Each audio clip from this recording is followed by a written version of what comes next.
Mesdames et messieurs, bonsoir. Anomalie génétique du chromosome 21 qui se traduit par une déficience intellectuelle et un retard dans le développement. La trisomie 21, encore appelée syndrome de Down, est une maladie qui se manifeste par des signes cliniques tels que le retard cognitif associé à des modifications morphologiques particulières.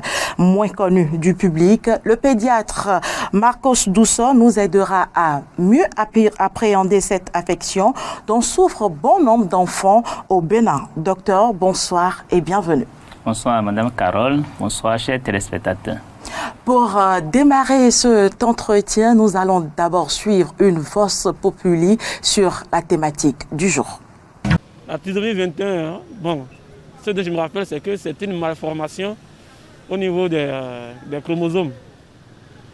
Maintenant, ça, c'est ce dont je me rappelle. Maintenant, comment ça se manifeste de manière physique, je ne sais pas. La trisomie 21, en fait, c'est une maladie génétique qui est causée par le non-clivage du chromosome 21, soit chez le père, soit chez la mère.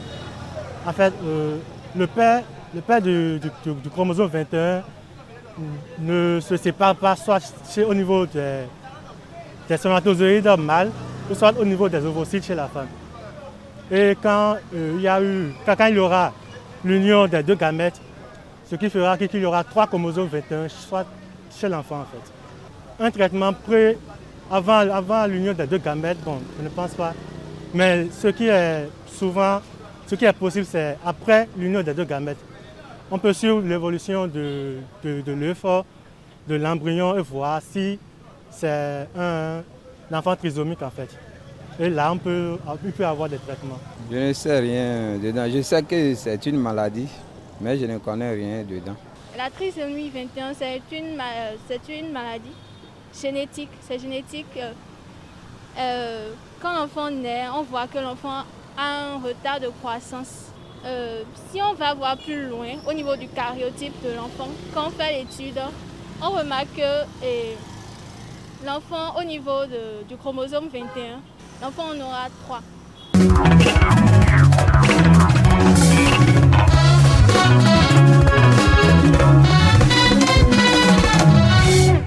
Retour sur ce plateau, docteur, on parle d'anomalies génétiques, on parle de chromosome 21. Dites-nous, que devons-nous comprendre par la trisomie 21? Merci beaucoup pour votre question. Je pense qu'il y a quelques aspects qui ont déjà été abordés dans votre introduction et aussi dans l'élément que nous venons de suivre. Déjà, il faut comprendre par le mot génétique. Quand on entend le mot génétique, il faut avoir à l'esprit la reproduction. Donc la reproduction, c'est ça qui nous permet d'avoir des enfants et tout. Et qui dit naissance, dit trait, dit caractère. Parce que quand des humains mettent au monde des enfants, c'est normal que les enfants ressemblent aux humains. Et quand c'est des animaux, quand c'est l'éléphant, l'enfant va ressembler à l'éléphant. Et c'est justement parce que au niveau de nos cellules, il y a ce que nous appelons l'ADN, qui est l'information génétique. Donc, nos traits, nos caractéristiques, tout ça, c'est codé sous forme chimique. C'est ça, nous entendons parler d'ADN, les tests de paternité et tout, on parle de tests d'ADN. Et l'ADN, justement, se retrouve sur un support au niveau des cellules, plus précisément à l'intérieur, au niveau du noyau de ces cellules. Et ce sont ces supports, en fait, qu'on appelle les chromosomes. Donc, les chromosomes, c'est un peu comme des cartes mémoire, c'est comme des puces. Nous en avons 46, donc nous héritons 23 de chaque parent. Et c'est numéroté de 1 à 22. Et le 23e, c'est ça qui est XY pour dire fille ou garçon.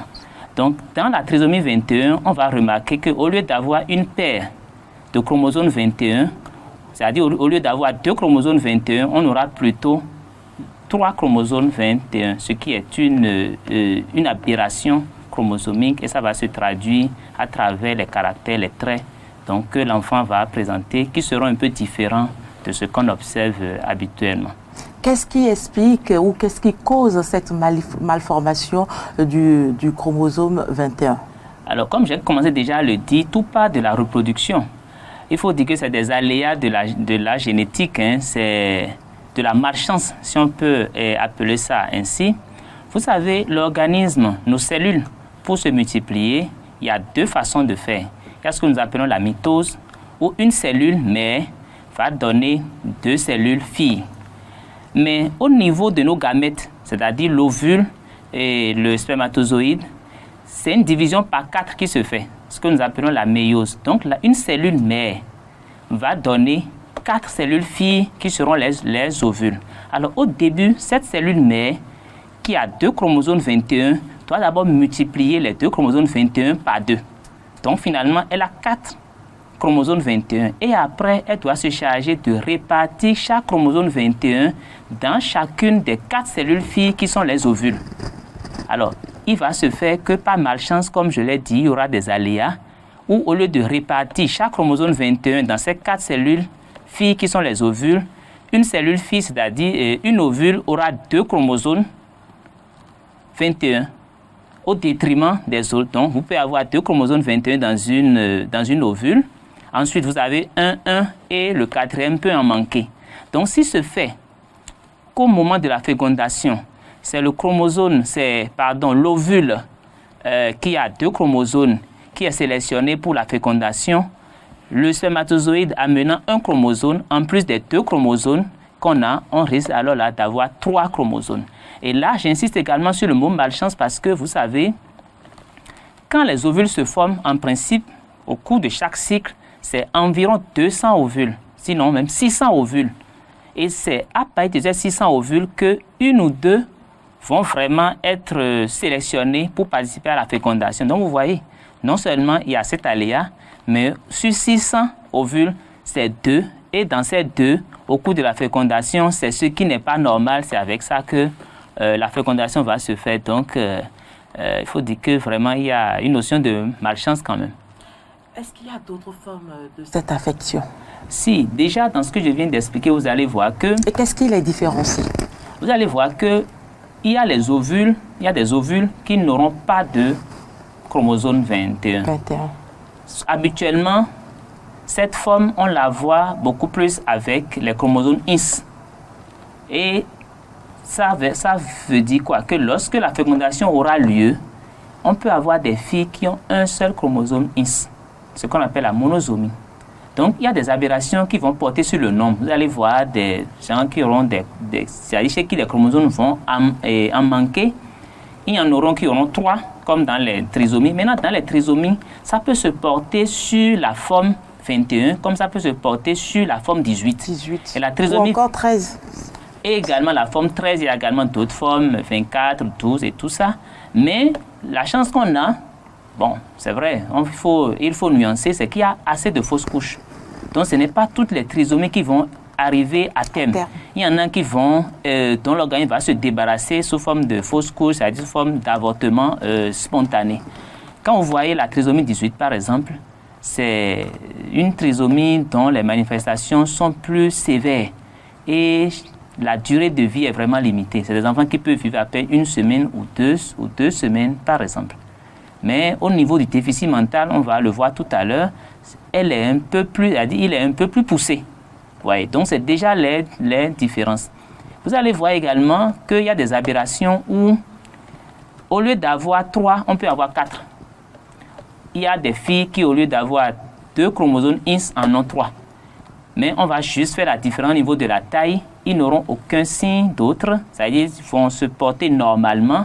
Et c'est peut-être au cours d'une enquête ou bien s'ils ont d'autres problèmes qu'on fait le cariotype qu'on va s'en rendre compte. C'est pour vous dire que ce n'est pas toutes les trisomies, ce n'est pas toutes les aberrations en fait chromosomiques qui naissent. Et parmi les aberrations chromosomiques, ce n'est pas toutes qui vraiment donnent des signes. Donc la trisomie, elle est un peu particulière. D'ailleurs, c'est la plus fréquente et elle est vraiment riche en signes. Et c'est pour cela qu'on en parle sur cette émission. Alors, dites-nous, comment diagnostique-t-on ce mal? Alors, pour diagnostiquer ce mal, tout part de la reproduction. Donc, lorsque la femme tombe enceinte, il faut déjà qu'au niveau de l'échographie qui se fait au premier trimestre, idéalement, il faut le faire entre la 11e et la 14e semaine, donc autour de 12 semaines. Ça correspond à peu près à 2 mois et demi. Au niveau de l'échographie, on va remarquer déjà chez le bébé quelques signes échographiques. C'est par exemple qu'on va voir qu'au niveau de la partie après qui va correspondre au cou, on va voir que la partie a quelques anomalies. Donc à partir de là, déjà, on commence à se poser des questions. Et on va suivre cette grossesse de façon particulière pour chercher d'autres signes. On peut faire un dosage chez la maman, ce que nous appelons les marqueurs. Et ensuite, on va faire des enquêtes également pour voir dans la famille, est-ce que, bon, il y avait déjà des antécédents comme ça. On met toutes ces informations ensemble pour faire ce que nous appelons le dépistage. Donc, une fois qu'on a ces soupçons maintenant, on va chercher à prélever les cellules du bébé dans le ventre. Il y a une technique pour le faire. Il y a des gynécos qui sont bien outillés, qui savent le faire. Et on va faire maintenant la cartographie des chromosomes pour confirmer déjà depuis le ventre que cet enfant a une trisomie 21. Et quand c'est le cas, on va proposer maintenant aux parents s'ils décident vraiment de garder cette grossesse ou bien s'ils sont d'accord, on fait une interruption volontaire de grossesse. Donc, le diagnostic prénatal est primordial. C'est primordial. Si ce diagnostic n'est pas fait, à la naissance, on va constater. On va constater déjà, tel que les gens l'ont dit dans le Vox Populi, dans l'élément témoin tout à l'heure, vous allez voir que c'est des enfants déjà qui, leur faciès, quand ils naissent, c'est le faciès qui retient déjà l'attention. Et en tant que pédiatre, quand on les examine, on constate qu'ils n'ont pas du tonus, ils sont hypotoniques. C'est-à-dire, même un bébé qui vient de naître, vous allez voir qu'il est bien tonique, il a les poings serrés, il a les jambes fléchies, là, vous avez déjà commencé par parler des symptômes. Voyez, donc, vous allez constater qu'il a un tonus qui n'est pas vraiment ce que ça doit être. Et à l'examen, ça, ce n'est pas systématique, mais on peut voir quelques signes qui orientent déjà vers des malformations. Et au fur et à mesure qu'il grandit, ça va se confirmer avec les signes qu'on aura. Et quelles sont les conséquences?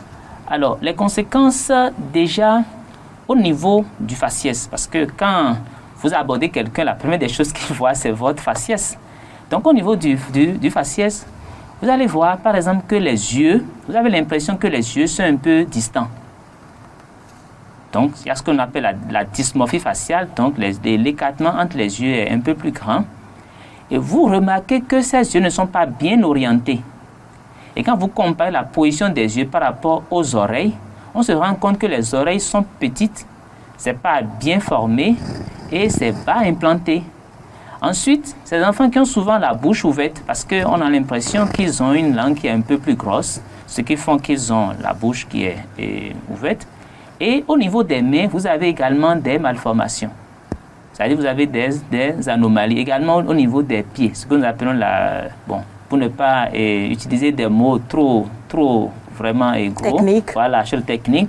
Vous allez vous rendre compte que les doigts sont petits. Et les orteils aussi sont petits.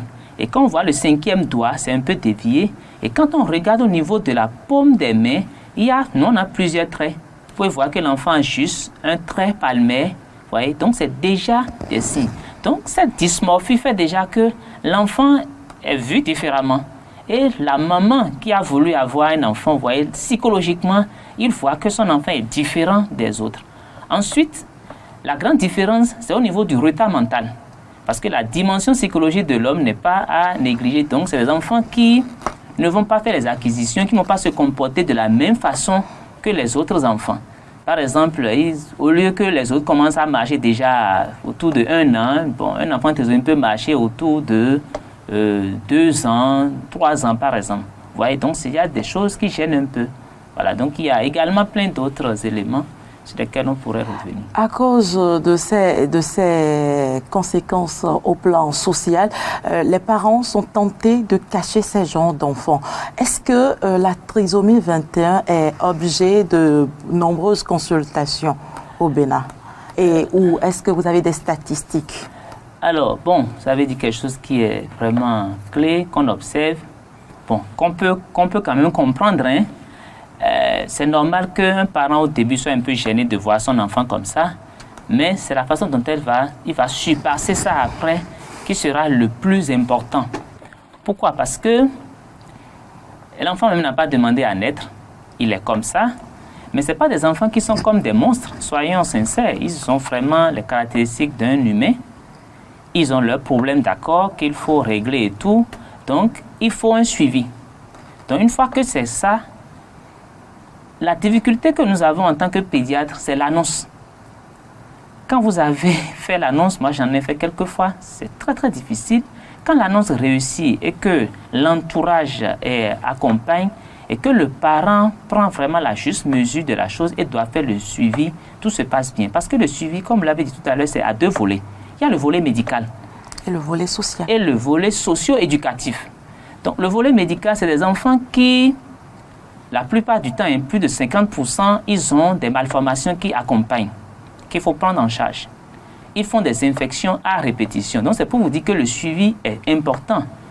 J'ai suivi une fois dans une émission qui a été réalisée en France qu'un enfant trisomique a fait 200 consultations dans la première année. Chez nous, ce n'est pas possible.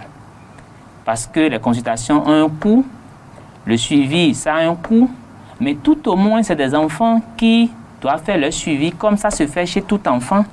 Et compte tenu de leurs particularités, ils parcourent beaucoup d'autres spécialistes. C'est-à-dire des ophtalmologues, des ORL, des kinésithérapeutes, ceux qui s'occupent de la médecine physique et de la réadaptation. Voyez, donc, il y a tout ça que le pédiatre se charge d'organiser. Mais en dehors de ça, maintenant, il y a l'autre volet socio et éducatif qui sera confié à d'autres personnes. Il y a les éducateurs spécialisés et on pourrait revenir également dessus. Maintenant, en termes de chiffres, est-ce que c'est important d'avoir des chiffres? On peut, parce qu'il faut faire le diagnostic. Il y a beaucoup de trisomies qui sont déjà sous-diagnostiquées. Ça, c'est le premier aspect qu'il faut déjà voir. Mais quand vous voyez, on dit la trisomie, c'est 1 cas pour 700 naissances vivantes. On connaît le taux de natalité au Bénin qui tourne autour de 42 pour 1000. La population béninoise, quand vous faites les calculs, vous allez vous rendre compte que par an, il y a environ 600 trisomiques qui sont censés naître, compte tenu de ces chiffres que je viens de donner. Mais est-ce que tous ces 600 sont sous-diagnostiqués? Ou bien est-ce qu'ils sont diagnostiqués normalement? J'ai lu une étude que le professeur Alao a réalisée au CNHU. Le professeur Alao, c'est le chef service de la pédiatrie de la maternité Lagune. C'est un généticien, c'est une référence en la matière. Donc, il a conduit une étude il y a, je crois, 10 ans. Mais au CNHU, déjà, il y a 50 qui étaient suivis. Ouais, donc, c'est pour vous dire, c'est un peu comme ça. Il sera difficile d'avoir des chiffres au plan national. Puisque même les chiffres qu'on aura, ce sera vraiment des chiffres sous-diagnostiqués. Est-ce que les enfants trisomiques bénéficient d'une prise en charge étatique? Je n'ai pas connaissance d'un programme de l'État qui s'en occupe. Mais vous savez, dans les politiques du ministère de la Santé, la femme enceinte et les enfants occupent une place de choix. Et ces enfants, ils sont pris en compte par des services, par d'autres volets. Donc, il y a déjà que dans les consultations, il y a les centres de promotion sociale qui s'occupent de ces enfants. Il y a des fonds qui sont certainement à ces niveaux. Dans les consultations, il faut dire que quand nous, on découvre des malades qui ont les moyens pour faire leur suivi, on s'en occupe. Maintenant, il y en a qui n'ont pas les moyens pour faire leur suivi dans les cliniques privées. Forcément, on les oriente vers les ONG. Il y a des structures, il y a des bonnes volontés qui s'en occupent parce que la prise en charge, elle est lourde. Elle est très, très lourde. C'est beaucoup de moyens, c'est beaucoup de consultations, de visites. Donc, ce n'est pas évident qu'une personne comme ça ait les moyens. Donc, l'État n'a pas un programme fixe, mais il y a des voies et recours par lesquels les parents essaient quand même. On les aide à s'en sortir. On parlait tout à l'heure des conséquences au plan social et éducatif. Dites-nous, docteur, comment orienter les enfants souffrant de la trisomie 21 sur le plan scolaire et professionnel? Alors, professionnel pour les enfants qui finissent par vaincre cette maladie. Oui, là vous avez touché le nœud sensible des parents. Déjà, il faut que les parents comprennent que le projet de vie de ces enfants n'est pas pareil au projet de vie d'un enfant qui n'est pas trisomique. Ils ne font pas les acquisitions de la même façon. Donc, un enfant trisomique, quand on veut l'inscrire, par exemple, à l'école maternelle, pendant qu'on recommande d'inscrire les autres autour de 2 ans, 3 ans, un enfant trisomique, on peut attendre 5 ans avant de l'inscrire à la maternelle. D'où un retard par rapport aux autres enfants normaux. Si on compare, oui. Mais lorsque vous appliquez lui ces barèmes, parce que ici, c'est des enfants qui sont déjà différents, donc il ne faut pas les prendre comme les autres. Mais est-ce qu'il y a des écoles aujourd'hui adaptées pour les enfants souffrant de la trisomie 21? À ma connaissance, non. Maintenant, est-ce que c'est une bonne approche? C'est ça qu'il faut voir. Ce n'est pas des enfants qui sont appelés à vivre en marge de la société. C'est des enfants qui sont censés fréquenter les mêmes écoles que les autres enfants. Seulement qu'au niveau des parents, il faut qu'ils comprennent que ces enfants ne vont pas évoluer comme les autres enfants. Et il y a ce qu'on appelle les écoles inclusives. Là, c'est que c'est l'enseignant, c'est sur l'enseignant en fait qu'il faut mener une certaine formation, une certaine démarche pour qu'il comprenne que quand il a un enfant comme ça dans sa classe, il y a la façon de s'en occuper. Et c'est également là l'intérêt d'avoir des éducateurs spécialisés. On en a au Bénin qui parfois même sont sous-utilisés. Il y a les assistants sociaux également qui jouent également ce rôle, c'est-à-dire ce rôle de se rapprocher de ces écoles-là pour que les enseignants soient formés. Ce que nous avons fait en pratique, c'est quoi? Quand vous avez un enfant trisomique, en tant que pédiatre, vous vous occupez du volet médical. L'autre volet, vous prenez contact avec des structures de la place, avec des ONG, avec des éducateurs spécialisés pour conduire le volet socio-éducatif, pour orienter les parents.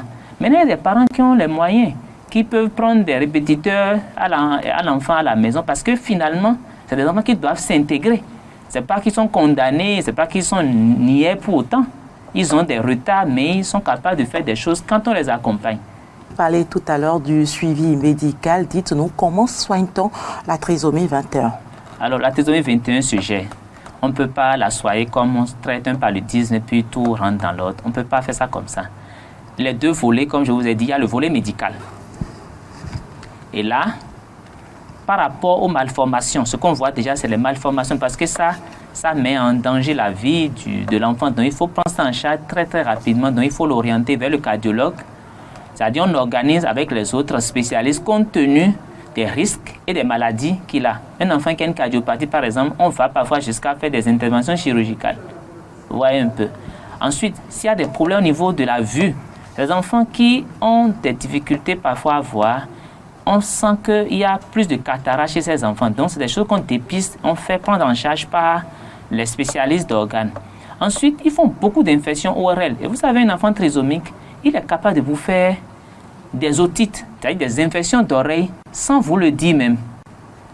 Donc, quand les parents amènent l'enfant au suivi, on remarque qu'il y a de ces genres de difficultés, des otites qui surviennent souvent. Là, on discute avec l'ORL pour que vraiment la prise en charge puisse se faire.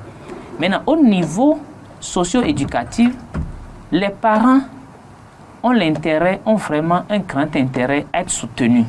Parce qu'il y a l'environnement qui n'accompagne pas. Vous voyez ce que je viens d'expliquer. Il y a des gens qui pensent que quand on a un enfant trisomique, les discriminations. C'est ça qui vient peser, qui parfois disloque les couples. Alors qu'un enfant comme ça, il faut que les parents soient ensemble pour s'en occuper. Vous voyez, quand il y a un divorce, vous imaginez la charge que ça va représenter. Ça va être un peu plus difficile. Il y a des enfants, c'est décrit, qui sont victimes d'infanticide. On les prend pour des sorciers. Et puis, vous voyez, donc tout ça, c'est des aspects qu'il faut vraiment prendre en compte. Et c'est bien que nous fassions de ces genres d'émissions pour que les gens soient informés, qu'ils comprennent que ce n'est pas des enfants sorciers. Et que les parents aussi savent que ces enfants ne sont pas condamnés.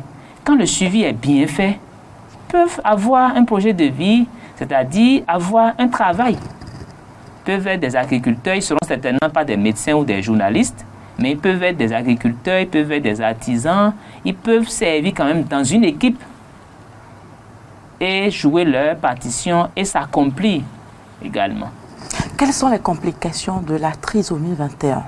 Alors, les complications de la trisomie, en dehors des répercussions dont je viens de vous parler, l'espérance de vie aujourd'hui est améliorée par la science. Parce que dans un passé récent, pas récent, dans le passé, on pouvait avoir des trisomiques qui pouvaient décéder déjà à 12 ans. Aujourd'hui, lorsqu'il y a l'accompagnement, lorsqu'il y a le suivi, on voit quand même qu'ils vivent longtemps et qu'ils peuvent même vivre jusqu'à 60 ans. On en voit même dans des clips. Moi, j'ai eu des clips, et certainement vous en avez suivi aussi, des artistes de la Côte d'Ivoire, je pense Kérosène et Bébé Philippe. On voit un enfant trisomique dedans. Ou même le titre de ce clip, c'est No Limit. Ouais. Donc, pour dire que vraiment, il ne faut pas voir le côté négatif. Si on peut prévenir, c'est vraiment l'idéal. Faire les interruptions comme ça se doit. Mais lorsque ces enfants-là naissent, une fois qu'ils naissent, on doit les accompagner pour qu'ils vraiment s'insèrent dans la vie comme ça se doit. En parlant de prévention, comment prévenir cette affection-là? Alors, la prévention, il faut savoir déjà que l'un des facteurs favorisants, c'est l'âge de la maman. Donc, autant que possible, quand une mère peut faire ses enfants avant 35 ans, c'est l'idéal. Parce que le risque dans la population générale, c'est de 1 sur 700. Et la trisomie est une maladie démocratique. C'est une maladie qui ne fait pas de jaloux. C'est-à-dire c'est dans toutes les races, c'est dans toutes les ethnies. Donc, quand vous voyez par exemple une mère qui a 25 ans, la probabilité que son enfant soit trisomique est de 1 sur 2000. Donc, sur 2000 naissances, c'est à peine un enfant. Mais dès qu'on rentre entre 25 et 35, le risque passe à 1 sur 700. Mais dès qu'on descend à moins de 35 ans, le risque devient un enfant sur 100, un enfant sur 50. C'est-à-dire lorsqu'on passe à plus de 35 ans, vers les 40 ans, les 45, 42 ans, parce que plus l'âge évolue, plus il y a une probabilité que des erreurs se produisent au niveau de la genèse des ovules et que des anomalies aient lieu. Et ce n'est pas seulement propre à la trisomie, c'est également propre à d'autres malformations. Donc, autant que se peut, les mamans, si elles peuvent vraiment faire leur enfant avant 35 ans, c'est l'idéal. Ensuite, lorsque on a déjà eu l'information dans sa famille qu'il y a une notion de trisomie 21, il faut vraiment suivre les grossesses. Même quand on n'a pas cette information, c'est bon d'aller faire l'échographie tôt pour qu'on puisse faire le diagnostic tôt et qu'on propose au moins l'interruption de grossesse, quitte à ce que les parents acceptent ou pas. Nous sommes d'accord? Maintenant, il y a des enfants, il y a des gens qui sont trisomiques. Déjà, les hommes ne sont pas fertiles. C'est peut-être une chance. Mais les femmes trisomiques sont fertiles. Donc, quand on a une fille qui est trisomique, qui rentre déjà dans l'adolescence, associée au retard mental, il serait intéressant qu'on pense déjà à la contraception. Je ne dirais pas que c'est une maladie qui est héréditaire. Parce que la personne qui l'a, c'est-à-dire l'enfant qui est né trisomique, ses parents sont totalement non-rien. À partir de cet enfant, il y a des formes qui peuvent devenir héréditaires. Mais c'est vraiment infime. Donc, comme je vous ai dit, c'est de la malchance. C'est-à-dire c'est des aléas, en fait, qui conduisent à ça. Donc, on ne peut pas prétendre dans les maladies héréditaires. Et pourquoi les hommes trisomiques ne sont pas fertiles? On constate. La science constate. Vous savez, on n'arrive pas à tout expliquer en science. Mais vous savez que ce qui détermine, c'est-à-dire quand les femmes, je vous ai dit, l'anomalie se pose au niveau de la femme. OK? Et je vous ai dit tout à l'heure dans la genèse qui a les ovules. Alors donc, par rapport à l'âge maternel, c'est-à-dire par rapport à la femme, on constate que c'est une maladie qui est beaucoup plus liée à la femme. L'homme ne l'a pas. C'est-à-dire l'homme n'est pas vraiment un facteur de risque. Et les quelques hommes trisomiques qu'on a sont pas fertiles. Moi, je pense que c'est une chance de la nature qu'il faut plutôt saisir. Sinon, on risque de multiplier les cas de trisomique. Alors, docteur, on tend vers la fin de cette émission. La trisomie 21 ne se guérit pas. Comment vivre avec cette affection? Alors, pour vivre avec cette affection, pour vivre avec cette affection, déjà, il ne faut pas chercher à comparer son enfant aux autres enfants. Ces enfants ont leur barème. Ils ont leur projet de vie qui sera différent du projet de vie. Merci pour toutes ces précisions. Mesdames et messieurs, voilà qui met un terme à cette émission. D'ici à un autre numéro de Santé Plus, portez-vous bien.